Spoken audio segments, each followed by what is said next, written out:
Hey dreamers, I'm your host Joe Pardo, and this episode is special because it was recorded live at DreamCon 2017 right outside of Philadelphia. If you didn't make DreamCon for this year, make sure to keep track of updates for next year at dreamcon.us. My first recording from this conference was with Jason Nothdurft, and you can check out his episode from way back in episode 29. I hope you enjoy this follow-up episode. And you can get the DreamCon virtual ticket for only $10 if you go to superjoepardo.com/virtual. It includes every amazing inspirational talk that was given at DreamCon in a high-def video for one low price of $9.99. That's superjoepardo.com/virtual. Check it out. Okay, so one of the other things that I wanted to do today, and one of my goals with DreamCon, was to do some follow-up interviews. So I was wondering if everyone could give a hand to Jason Nothdurft. So for those that don't know, Jason Nothdurft was like very early on one of my first guests on the Dreamers podcast. It turns out that Jason did something that's super selfless. Selfless is the right word, right? Not selfish. Selfless. And donated one of his kidneys to not even a family member. How incredible is that? Let's give it up just for donating a kidney. I mean, that's. Thank you. It's a lot of work, right? It's not easy. Yeah, I mean, to go through that whole process for us was a 2-year process to get tested, to make sure we're a match, to make sure I could survive with only one kidney, to make sure I'm healthy enough, and it all worked out. And we got the surgery. It was January 14th, 2014, and I recovered at home for about 5 weeks before I went back to work, and since then I've lived a perfectly normal, healthy life. Yes, you have. All right. So when you were on the show, it was probably back in 2014, not long after you had the surgery. Right. I don't even remember how we reconnected. I know it was through Facebook, because I remember sitting on my neighbor's porch getting messages about hanging out, but I don't remember even how we got there, because Jason and I weren't like close friends or anything in high school, but we did go to high school together. But yeah, I don't know how that happened. Anyway, since then, now if you haven't heard that show, and I should have looked up the number, so I feel bad that I didn't look up the number, but it really is like early on. If you just type in Jason into the search, you will find his episode. So you have a lot of big news that's happened recently, that you've been working with some organizations, and you're even an elected official now. Well, yeah, that's not so important right now. But whoa! That's not the attitude that you should have as an elected official. Come on. Let's just. I just want to focus on that kidney story. All right, because that's the driving force. So one of the things that I've discussed is a new purpose in life. So a lot of people would do a great thing like donating a kidney and call it quits. I know a couple people who have donated a kidney, and they haven't done any advocacy work. They haven't done any like kidney walks or anything like that. But for me, the donating my kidney has given me new purpose. I've participated in fact, tomorrow morning I'm doing my third kidney walk for the National Kidney Foundation up in Mercer County. Was that to raise money? Because I didn't get the notice. I didn't really go too active with that. I do a block pool for the Super Bowl every year. Yes, and that I did. You did that. I didn't win anything. So to touch on that real quick, I started 3 years ago doing the kidney walks and raising money through the block pool. The first year I struggled to sell all the blocks in one pool. The second year I struggled again. This year I had to do 3. That's how excited people were to contribute. I think we raised $600 or $700, which is tremendous. But I want to say this: when I did the interview for your podcast, I didn't think I did a very good job. Joe did a great job editing the podcast, making me look as good as possible. And I'm very appreciative that you had me on the show, because since then I did another podcast, the Generosity podcast. Yes, so that was good. But since then, I've done an interview with People magazine. I've done WebMD. The National Kidney Foundation had me up in their main office in New York, and this happened in December. This is just a random occurrence. I was able to go up to New York, and they did a public service announcement, multiple videos, and it was for the Big Ask, Big Give. So the point of the video was, how do we as an organization, the National Kidney Foundation, teach people how to ask for a kidney? One of the main reasons people don't get a kidney from a living donor is because they don't know how to ask. And something I like to bring into perspective is, if you're walking down the street and you need $20, do you have the courage to ask somebody for $20? Me, probably not. It'd be difficult to do that. Now imagine if you have a hard time asking for a stranger for $20, do you think you have the courage to ask somebody to ask for a body part? And it's extremely difficult. So the video talks about that, and the second part of the video talks about the big give. How do you come to the decision that you want to donate your kidney? And for some people it's very easy. Some people it's very difficult, because a lot of people are afraid to donate to someone they don't know, or someone who's not their family member, or they want to save it just in case somebody they know needs one later. So that was great. That video was posted on Facebook. It had 600 reactions, about over 25,000 views, and a bunch of different shares. And of all the videos they shot that day, mine had the greatest reaction to it, and that meant a lot. Well, I mean that's pretty incredible. And I can't say the same for my show giving that much exposure, but but it's okay. It's not the exposure so much that you helped me with, but you gave me the practice and the confidence. Sure. Because I realized, and I've listened to my show a few times. I felt like my message was disorganized, and to be able to listen to my interview with you, I'm able to learn and how to get better and how to focus my story to make it more effective.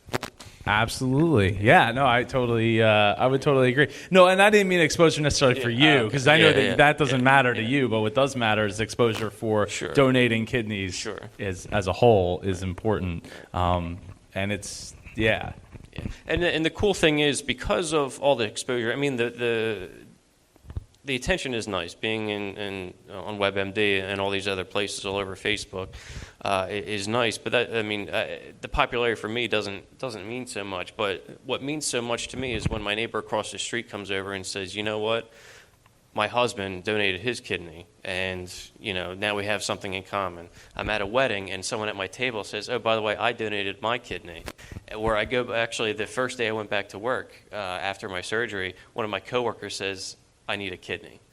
I had one of my childhood friends reach out to me and say, "My uncle is considering donating his kidney to someone in his church. Can you talk to him?" So people are starting to see me as the kidney guy, and when you're known for something, and you're respected for something, you have a greater effect. Because not that I'm an expert on anything, but I have the reputation that people can trust what I say. Well, and I hope that they can, because you're a 911 dispatcher, yes. So they can't trust what you're saying. I mean, that's a pretty tough spot. Now, normally during these follow-ups, there aren't opportunities for other people to ask questions, but there are opportunities now because we have people here. Is there anybody who has a question? All right, hold on one second. Here you go. Okay. So, sorry. So you go. No. I heard of a program that if you donate, you can donate a kidney, and then if in the future you need a kidney, you can get a kidney. It's like you bank a kidney or something. Right. So what happens is, not to cut you off, was there more to that question? I'm sorry. No, I just wanted to add that because I just thought that was a neat program because, like, our aunt donated a kidney to our uncle. So we're acutely aware of organ donation. Yeah, that's amazing. So what happens is there's no guarantee. If I happen to need a kidney, there's no guarantee I'm going to get a kidney unless I find a living donor myself. But if I have to go onto the transplant list and waiting for a cadaver or anything like that, there's a point system. And because I'm a living donor, I would get some extra points to put me closer. I wouldn't go to the top, probably not, but I would get a little bit closer. Okay. Any other questions? Oh, Lori's got a question. And I mentioned this last night, but I just want to reiterate. When I met you and heard your story, it really shocked me that someone would give a body part for someone that's not like a close family member or something. And I was just so impressed and inspired. So just recently, there was someone in our church, I don't even know who she is, but there was a notice that went out that she needed a bone marrow transplant, and her family, no one matched. And so I wasn't a match, but I went and got tested and got on the registry and everything because of your story. That's so awesome. You really are inspiring people. That's awesome. And you deserve a lot of credit as well. And I mean, that's special. And I relate specifically to the bone marrow because my father-in-law is battling pre-leukemia, and so he's in the process of getting a transplant together. So that's great. So one thing I want to point out, and I don't remember if I said this in the interview with your show, but before I was determined I was a match, 7 people got tested for my recipient, and none of them matched. But they deserve as much credit as me because they were willing to take that step, and they made the decision that if they could, they would. So they deserve just as much credit as I do, and you deserve a lot of credit too, just making that first initial step. Because you may never donate, but you've made that decision, and you may or may not, but that deserves a lot of credit for taking that Will step. they find you a match? Like, so if I was like, I can give up a kidney tomorrow, it's cool. Like, can I be like, I want to donate, and they'll find Sure. the match? So what if I'm they- healthy enough, like if I Sure. pass all the tests, obviously. So there's a few different programs. They have what's called a paired exchange. So let's just say, for example, your wife needed a kidney, but you weren't a match. You could donate to Lori, and somebody else could donate to your wife. So you don't. And what you can do is, if you wanted to donate, you can contact a transplant center here in South Jersey. You can go to Lady of Lourdes in Camden. You can go to University of Penn over in Philadelphia. I think Christiana over in Delaware.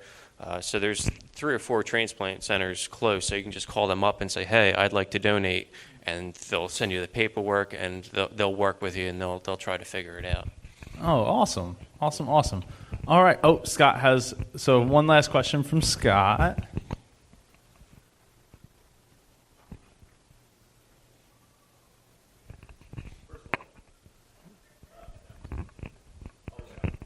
There we go. First of all, much respect for giving as much as you've given.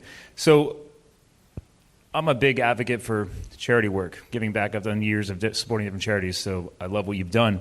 And it's interesting because a lot of people who don't understand taking to the next level like that and going to that level of purpose, some people try and say, oh, well, you're doing that because of you want to get a high off of that. There's some selfishness involved, et cetera.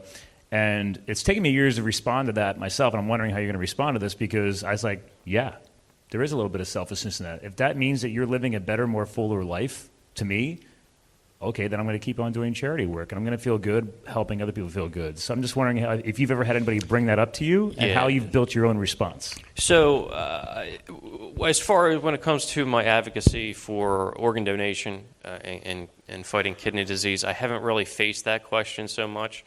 But what I do is for the last 18 years, since I was 12 years old, every summer I've gone to Kentucky with the church, and it's kind of like a Habitat for Humanity thing. It's Redbird Mission. In fact, I'm going the 3rd week of July this year as well, and the purpose is to help. It's Clay County, I think, is where it's based out of, and the 3 counties right there are consistently with 3 of the poorest counties in the country. So, so we go, the purpose is to help others. And I keep going back, and you think that, maybe I should stop, maybe I should worry about my own self, maybe I should make room for other people so they can get to enjoy this. And I remember one year early on, I was speaking in front of the church after we got back, and I said, I don't want any of you else to sign up because I want to keep going. And yes, there is definitely a selfish aspect to it, and it's not many people want to take a vacation in the summer to go on a roof in 100-degree weather. So there is a little bit of sacrifice, but I get so much out of it, whether it's spiritually, whether it's knowing I'm helping people.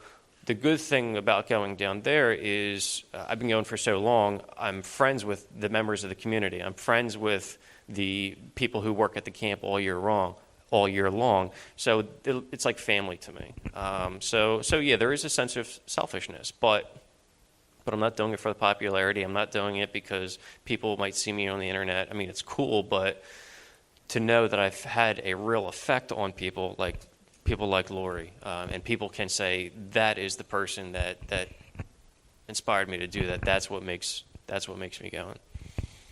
So let's give it up for Jason. Thank you. All right. Thank you very much, Jason. It's great following up after like 3 years.